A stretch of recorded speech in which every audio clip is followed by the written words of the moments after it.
Hello friends, எல்லோரும் எப்படி இருக்கீங்க? இன்றைக்கி நம்ம சப்ஸ்கிரைபர் கேட்ட சாம்பார் ரெசிபி தான் பார்க்க போகிறோம்.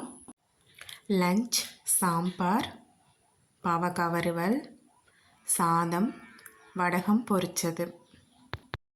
சாம்பாருக்கு இந்த அளவு பருப்பு எடுத்திருக்கேன். பருப்பை தண்ணி ஊற்றி வேக வச்சுருக்கேன். 2 டம்ளர் தண்ணி. புளி ஒரு நெல்லிக்காய் சைஸ் புளி எடுத்து அதையும் தண்ணி ஊற்றி ஊற வச்சுருக்கேன். இன்றைக்கி செய்ய போகிறது கதம்பம் சாம்பார். அதுக்கு தேவையான வெஜிடபிள்ஸ்லாம் கட் பண்ணி வச்சுருக்கேன். வெங்காயம், தக்காளி, கேரட், கத்திரிக்காய், முள்ளங்கி, முருங்கைக்காய் போட்டால் நல்லாயிருக்கும், ஆனால் என்கிட்ட இல்லை. 1 ஸ்பூன் கல்லுப்பு, 1.5 ஸ்பூன் மிளகாத்தூள், குழம்பு மிளகாத்தூளுங்க, வீட்டில் அரைச்சது. எல்லாத்தையும் மிக்ஸ் பண்ணி ஊற வச்ச புளியை கரைச்சி இந்த அளவு புளியை சேர்த்து கொதிக்க விட்டுருக்கேன். கொதிக்கிறப்ப கருவேப்பிலை இந்த அளவுக்கு சேர்த்து 1/4 மூடி தேங்காவை அரைச்சி வச்சுருக்கேங்க.